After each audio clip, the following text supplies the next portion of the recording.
j'espère que tu vas bien. Je suis contente de te retrouver ici. Aujourd'hui, je vais commencer par une anecdote, puis te parler de religion alimentaire. Il y a quelques semaines, alors que je partageais un article scientifique qui expliquait que les graisses saturées n'avaient pas d'incidence sur les maladies cardiaques, j'ai reçu un commentaire choqué disant « Mais c'est très grave ce que tu dis, c'est dangereux d'affirmer des choses pareilles. Qui es-tu? En quoi tu crois ?» Et ce mot m'a sauté au visage. En quoi tu crois? Parce que oui, souvent, la manière dont nous mangeons tient plus de la croyance que des faits, avec une guéguerre des religions opposant vegan à carnivore, keto à paléo, adepte des édulcorants à stakhanoviste du non transformé. C'est normal, l'humain adore se positionner dans des cases et se liguer avec ses semblables pour se sentir plus fort.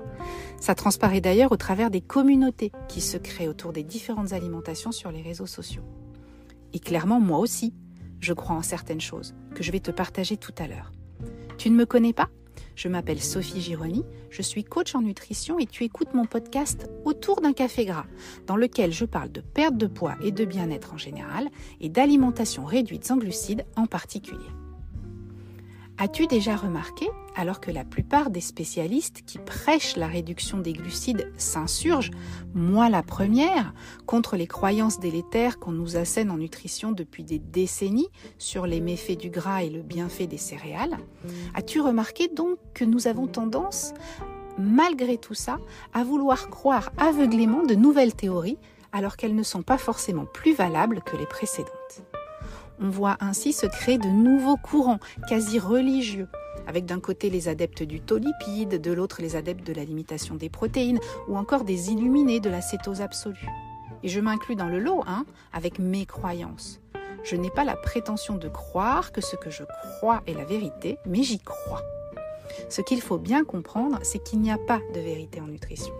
En fait, il n'y a pas de vérité tout court et surtout pas en science où justement, c'est le doute et la remise en question des connaissances qui doit toujours prévaloir.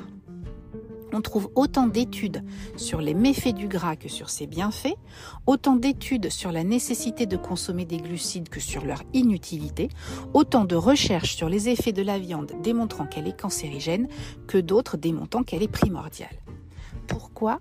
Parce que les études nutritionnelles sont très complexes à mettre en place.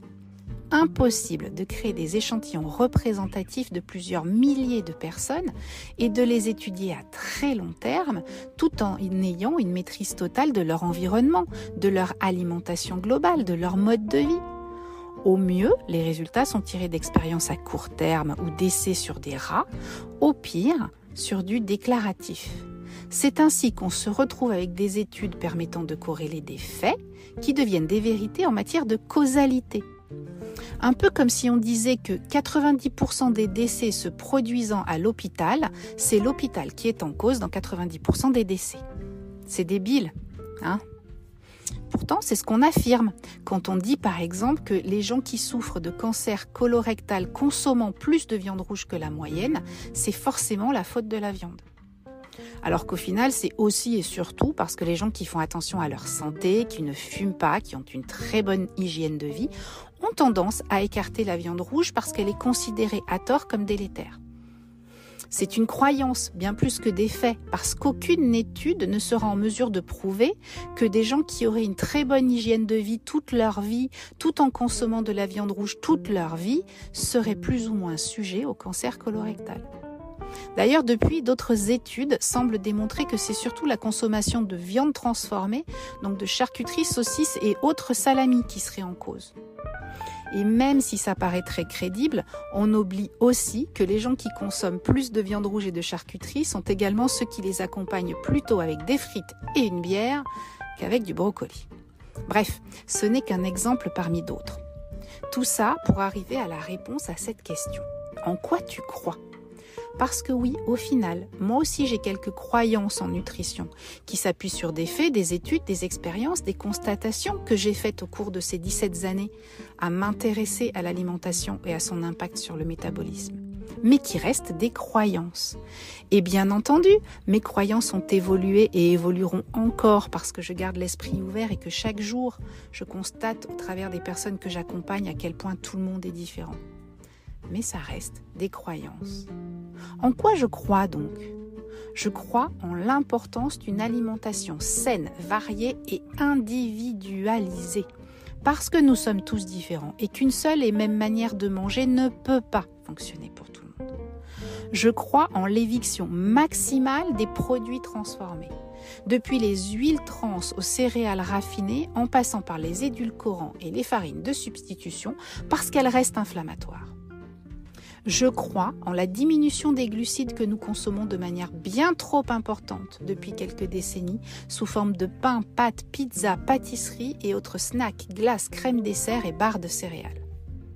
Je crois en la nécessité de consommer des protéines d'origine animale parce qu'elles constituent la base de l'alimentation humaine depuis des centaines de milliers d'années et qu'elles restent, quoi qu'on en dise, la meilleure source d'acides aminés et d'acides gras essentiels à la santé. Enfin, je crois en la discipline et la responsabilité individuelle. Personne ne prendra soin de ma santé à ma place.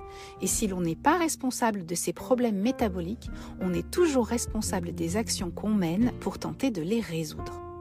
Je pourrais presque finir ce podcast avec une annonce du genre « Wouh, toi aussi, rejoins la grande secte ARG ». Mais je voudrais surtout t'inviter à garder l'esprit ouvert. Ce en quoi tu crois aujourd'hui peut changer demain. Et parfois, ce qui fonctionne pour toi va à l'encontre des croyances que tu avais hier.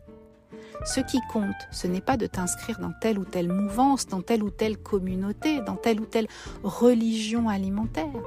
Ce n'est pas d'être keto, d'être low carb, d'être paléo, d'être vegan ou d'être carnivore.